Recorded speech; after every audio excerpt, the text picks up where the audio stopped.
And we are back with the News Gang, and we're talking about the legacy, really, of John Pombe Magufuli, the 5th president of the United Republic of Tanzania, who died, according to that statement by the government yesterday.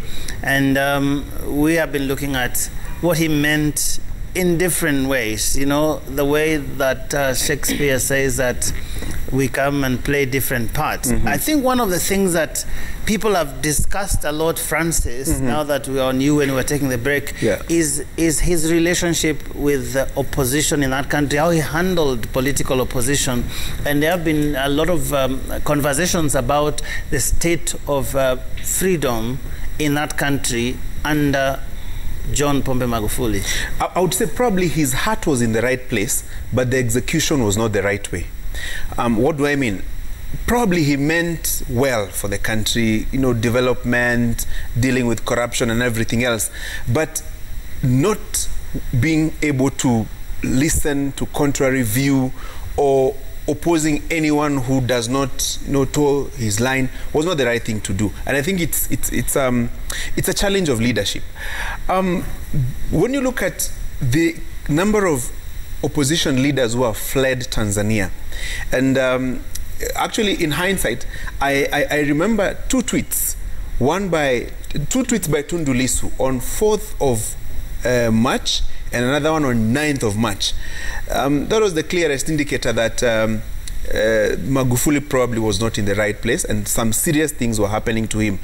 And if you remember what happened to some of the opposition leaders, tells you there was a problem. It reminded me of where Kenya was in the 90s, in the early 90s, where, you know, you suppress contrary view, you suppress any dissent, and it's not good for democracy, especially in this day and age when the country is moving in terms of democracy, when the world is moving in terms of democracy.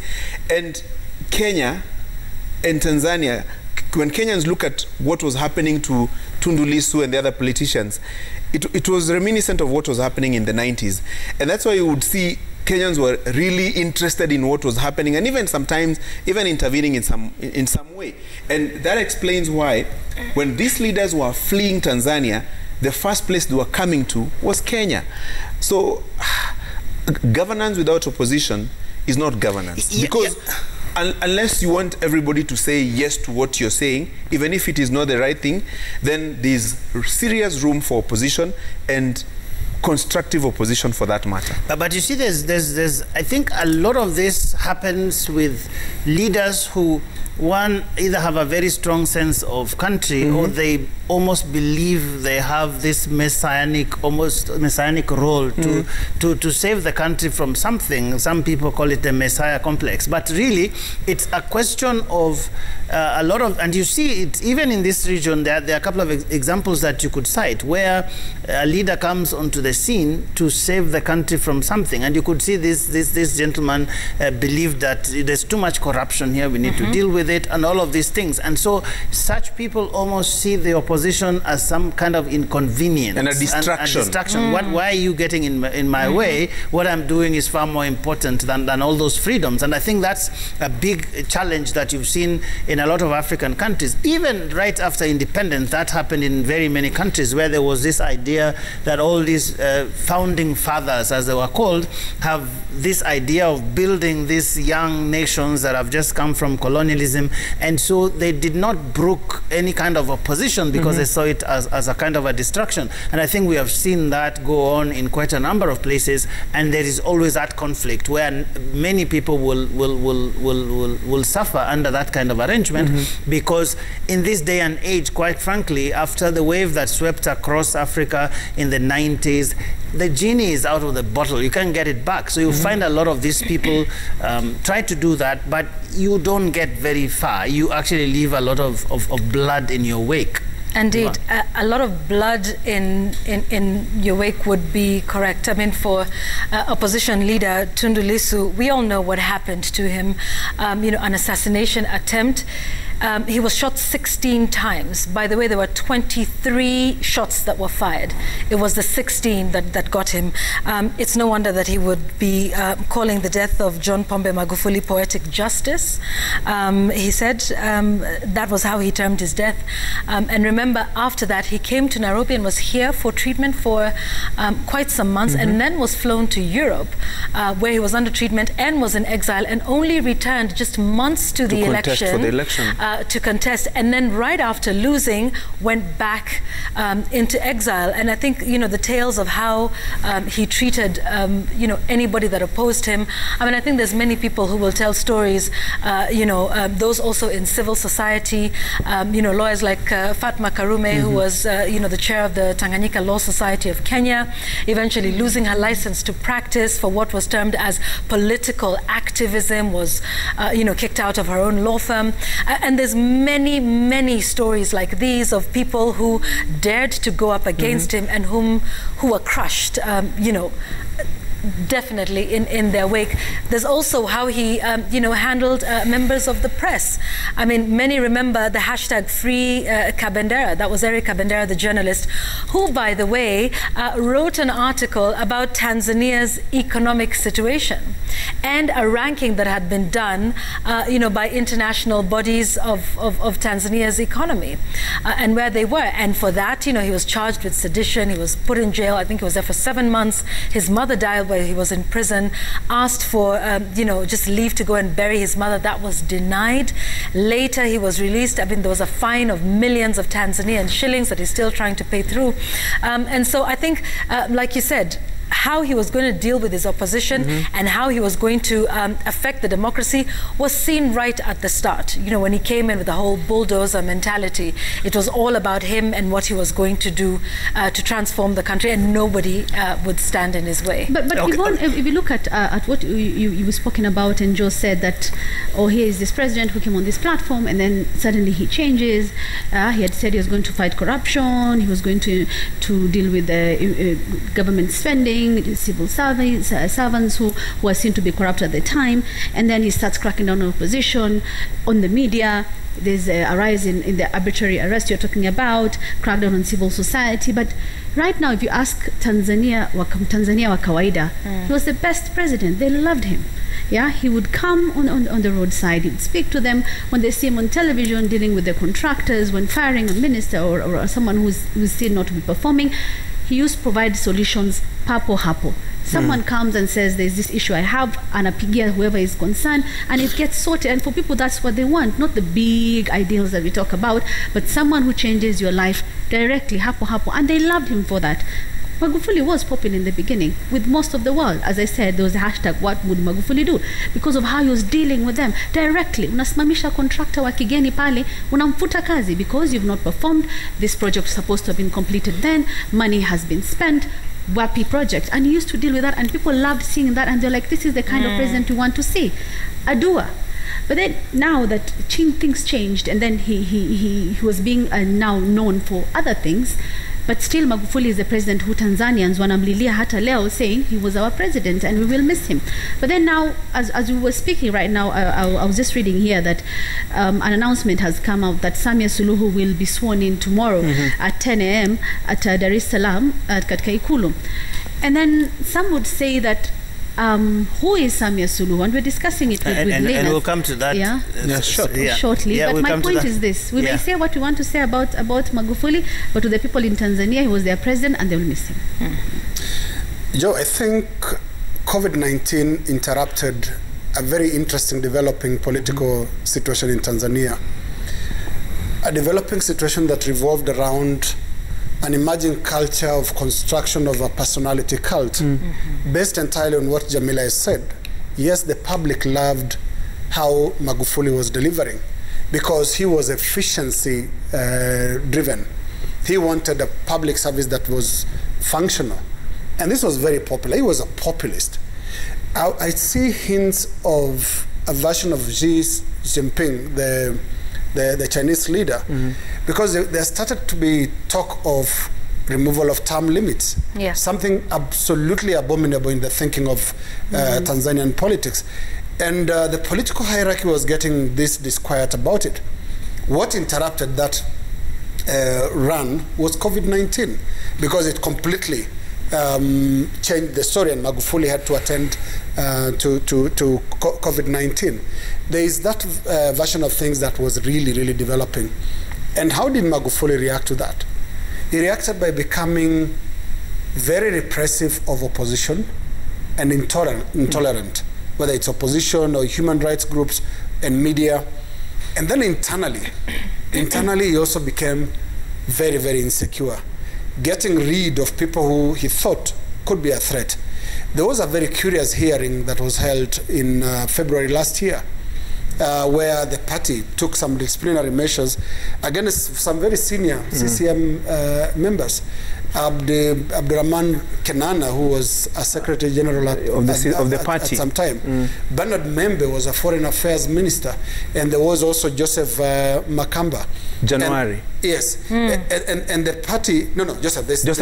Joseph, sorry. And then there is the party long-serving vice chairman, very powerful old man called Philip Mangula.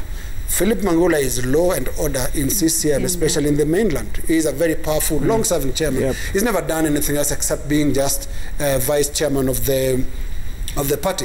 So Magufuli internally was becoming insecure, and he seemed to have been dealing with some of the leaders that were emerging within the party. Where was this taking us? It was taking us to the narrative I'm talking about that was interrupted by COVID-19, because Magufuli was a strong believer in the power of state to drive the economy. I think, I have not seen it anywhere, I have not heard him say it anywhere, but he knows the Chinese economy was grown by a state-driven initiative. When you look at the Koreas, when you look at Singapore, driven by strong leadership, party, and state.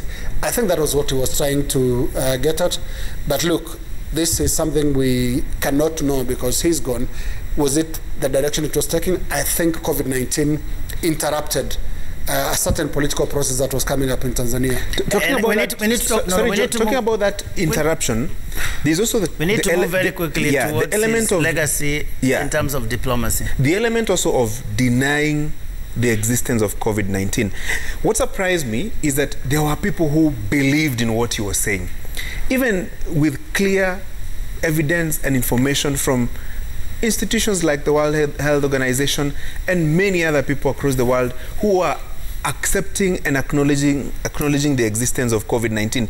Did you see people lining up to go and fukiza, what is to fukiza Jamila in English? To go and fukiza whatever. And it was surprising. It was surprising that there are people who believed what he was saying, well aware of actually what was happening across the country. I mean, across the world. So that is also an element of dictatorship that is very suspect.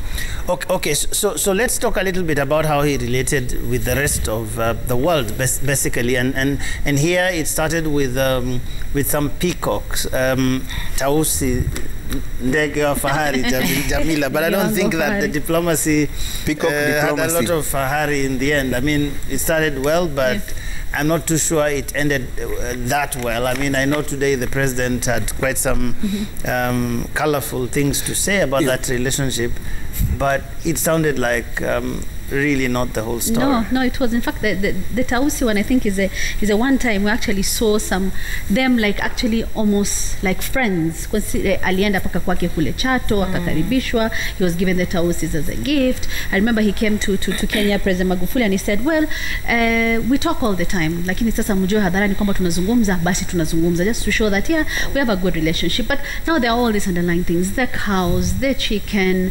tensions at the border, even come COVID, we had issues in terms of people not being allowed, Kenyans not being allowed into Tanzania, Tanzanians not being allowed. It was a whole mess that was happening. But then now, not just the relationship with Kenya, some would say the relationship with the other countries. He, first and foremost, he never traveled much.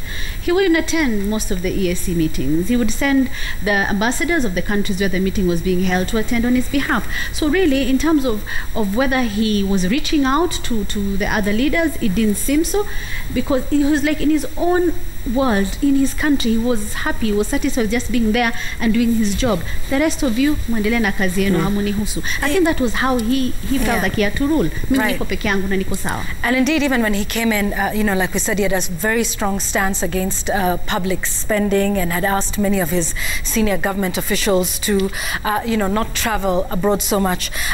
During his entire term, I think he had no more than 10 foreign trips, and all of them were within Africa. I think there was his first foreign trip was to Rwanda in 2016. It was about 5 months after he assumed office, and all of his not more than 10 trips were within Africa. Rwanda, Uganda, I think he went to Uganda twice, Kenya, Ethiopia, South Africa, Namibia, and Zimbabwe, which was his last international trip in May of 2019. And incidentally, a lot of the times he actually did send his Vice President Samia Suluhu to represent him, you know, at many of these international meetings. I mean, I think she represented Tanzania at all the UN, African Union, SADC, and East African Community meetings that were held outside the country. In fact, the last time that John Pombe Magufuli was seen alive was on that 27th day of February 2021. He was scheduled to attend the 21st Ordinary Heads of State Summit for the EAC. He only made an introduction and then left Samia Suluhu, the Vice President, to continue representing him at that meeting. And then, of course, we know he went on to, you know, the swearing in of his Chief Secretary. And so this, you know, just says something about a man who never made a trip outside Africa, and, you know, allowed his Vice President, and in some ways probably, and we'll talk about it next, has maybe set her up for maybe some better leadership as we go. I mean, I think she's probably, you know, has built relations with many of the region's leaders, perhaps more than John Pombe Magufuli did during his time. But Linus, there was this whole thing of Tanzania first, or one would even say Tanzania only. Yes, and he never pronounced it that way, but right now we can pronounce it for what it was. It was a policy, a quiet policy of Tanzania first. And you could see he was big on the domestic agenda, not on the regional one, and not on the foreign one, not on the global one. But here is something that we need to find very telling. He had a stronger interaction with the Southern African Development Community, SADC, and at some point he was even the chairman of that body. When it comes to our relations, and we need to be very, very frank with history here, we have not had good relations with Tanzania because of historical reasons. And the historical reasons date as far back as the 60s, when Tanzania even offered to delay independence, to delay their date of independence and wait for Kenya, so that when the independence in Kenya is declared and Uganda is declared as well, then we go into a political federation. Tanzania was sincere about it, completely. And Mzee Jomo Kenyatta said quietly, no way, we're not going into a political federation, even though Tanzania was willing to delay independence. Heartbreak number 2, 1977, Kenya caused it. Kenya pulled out of the East African Community, and beyond that, there were some nasty tactics, to put it frankly, like the East African Airways aeroplanes, which belonged to the East African Community, had all arrived in Nairobi, and the train also on this side, and Kenya decided, no, we are pulling out of the East African Community. So we have never recovered from a 10-year history of 1967 to 1977 of mistrust. And how old was Magufuli those days? They know these things. So I think he decided, why waste a lot of time with this? I have more priorities. And look at the second or third issue here that we need to find telling. The pipeline with Uganda. They decide it's going to pass through Tanga and find a way around all the way to Uganda. Instead of dealing with us. Instead of dealing with us. And even Uganda took advantage of that and said, yes, this is a cheaper pipeline. So there are all these issues of mistrust, historical mistrust, that were still at play. Issue number 4, the 2015 elections. When Magufuli became president, the ruling party here, which was just about 3 years in office, of President Uhuru Kenyatta, decided to support Lowassa. Decided to support Lowassa as the candidate. Well, our opposition. And there was a reason for that. Then, yeah. You see, at that time, there were domestic, factors. But now, when that party wins and it's CCM and it's in office, they'll deal with you. Yeah. On that basis, in a state way and in a rough way, which is why there was a lot of tension post 2015, because Magufuli said, look, you guys didn't want me to be president. Your choice is Lowassa and not me. So that also did have an effect in how we related after. I was really hoping the peacocks made a difference, Francis. Well, they were only beautiful. Anyway, but there was something very telling. Yeah, there was something very telling. To take it from where Linus has left it. 2016, when he made his first state visit to Nairobi, there's something interesting that he said, and I used it in my story. The first soundbite, he was saying that I have been in communication with President Uhuru Kenyatta on phone, only that it wasn't public. It can't be public. So he was basically responding to the suspicion and the anxiety that we are talking about here. And it is also important to look at what happened between 2016 and as late as last year in August 2020. It's been a series of, on and off tiffs. You remember the infamous cows and the chicken. auction, yes. the chicks burning. 1 million of them. It was funny. And then also remember the border issue during the COVID-19 situation. Yes. Even the banning of flights from Nairobi to Tanzania, in retaliation for the listing of Tanzania among the nations whose residents, when they come to Nairobi, will be required to undergo the mandatory 14-day quarantine. You remember how that suspension was lifted after Kenya finally put Tanzania in the list of countries that were COVID safe. Even though we were all well aware of what was happening in Tanzania. So that explains... Well, we didn't know. We knew. I mean, the moment you have friends there and people who work in the media and they tell you, these are the instructions we've been given, no reporting about COVID, nothing happening. So it tells you a few things. But suffice to say, the relationship was one of on and off, if I may call it that way.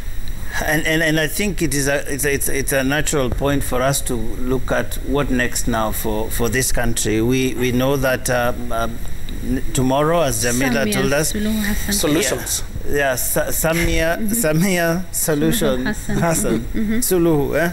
Yeah, will be sworn in as the next president. A historic event in its own right. Yes. The first female president there, only the second in the region after Sylvie Kinigi from Burundi, who actually held a position of that nature in an acting capacity.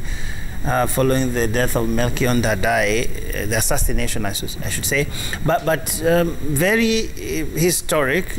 Yet she's stepping into rather complicated shoes.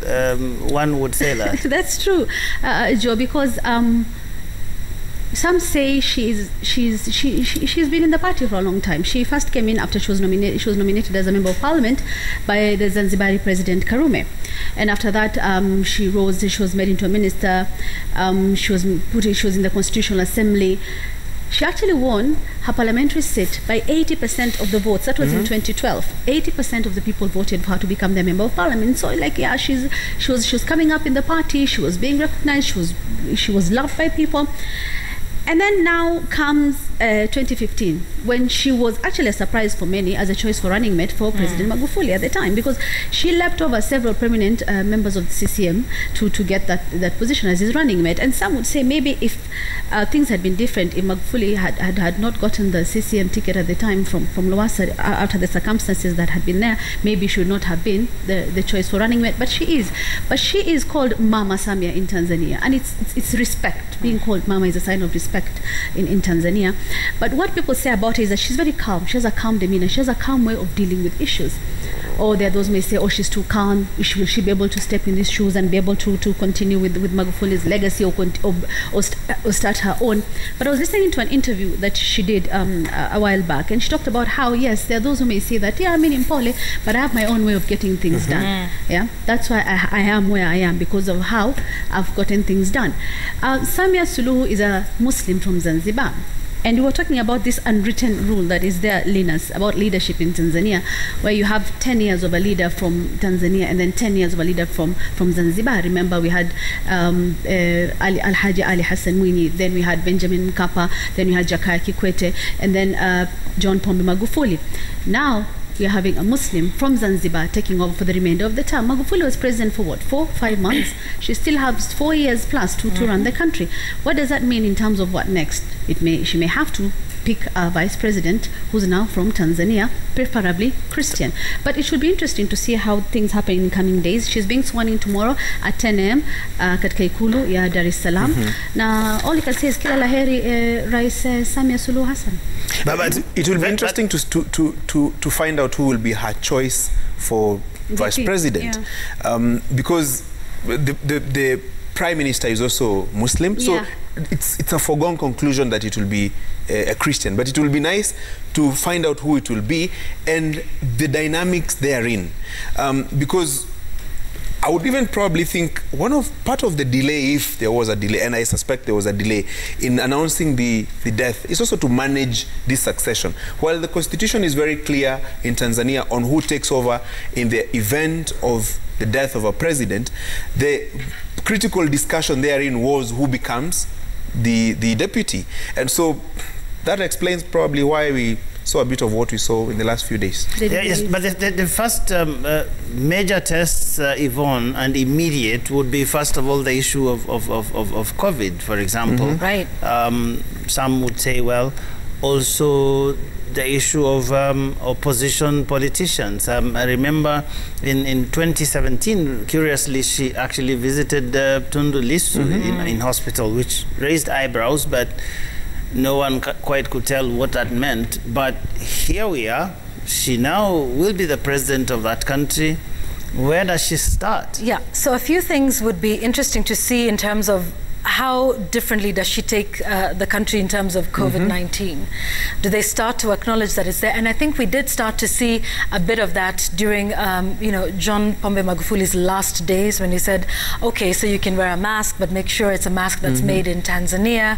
And, even one of those infamous speeches that, has now been going around, he said, we will all die, I will die as well, whether it's by COVID-19 or something else. Suddenly he was now mentioning COVID-19, something that he had said previously did not exist. And so is that now a segue for her to use that? And I know many people have been sharing that photo of, Samia Hassan putting on a mask, but just, to fact check that was back in November 2020 when she'd attended a meeting, a regional meeting like we've talked about. In fact, right next to her is Cyril Ramaphosa, the president of South Africa. So do we start to see a move towards masking, towards acknowledging that this is happening? We've heard stories from priests who are saying, there have been quite a few, members of the clergy who have passed on. So what does she do then with COVID-19? What does she do then with the party CCM that we've said is a very powerful machinery and that, works like clockwork, pretty much in the same way ANC does, in South Africa, and decides the movement of that party? I mean, I think, like we said, there was talk from the Speaker of Parliament, reportedly indicating that he would seek to scrap presidential term limits.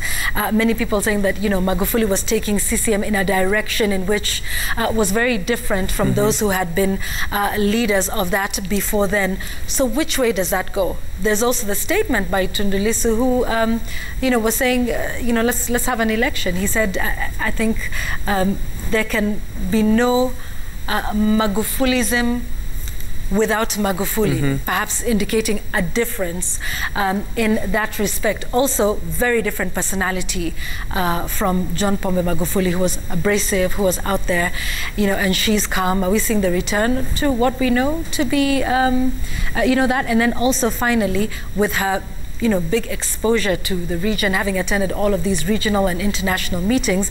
Is she going to change the diplomacy direction for it, seeing as she's had this great interaction? Those are some key things that an interesting parallel one would draw with Daniel Arap Moi. I mean, during his time as vice president, Jomo Kenyatta never really liked traveling, and so Daniel Arap Moi did most of the traveling.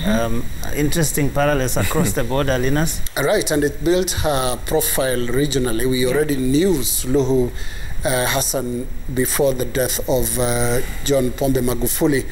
But to the point, Yvonne, you're raising about Tundu Lissu saying with the should be election, what is going on right now is actually an internal party affair. There is a ruling party, and there is the constitution that clearly says when a president dies, the vice president takes over. So this is really a CCM issue. On the issue of the appointment of the vice president, it won't be really Suluhu Hassan's choice. It will be the party choice. And there's a meeting set for 2 p.m. on Saturday in Dodoma. And such meetings will start giving us indications as to who would be the next vice president. It is obviously must come from the mainland because the president is coming from the Zanzibar side. And this is an unwritten rule, by the way. It's not the constitution, it's just good manners introduced by Nyerere and Ali Hassan Mwinyi and the leaders that were around them at the time multipartyism was introduced. So we expect to see that in the next few days, CCM will pick someone for vice president from the mainland. There's something that should be found admirable about CCM, and that is a culture of party cadre, where leadership is fed by a constant supply of leaders. Some fall by the wayside, some are sacrificed in terms of being kicked out of the party, but there is a constant supply of leaders from the youth, Women League, and basically the party structures. And there'll be another leader who will be very well versed with the culture of CCM. It's not like here where, we hope the next rally can give us a president somehow from wherever. There's a very strong party and cadre system, more like, and I keep making this comparison, more like the China's Communist Party, more like the old Communist Party of Russia. So it is very orderly, and it's going to be orderly. There'll be a vice president from the mainland, and there'll be reorganization that is quite orderly.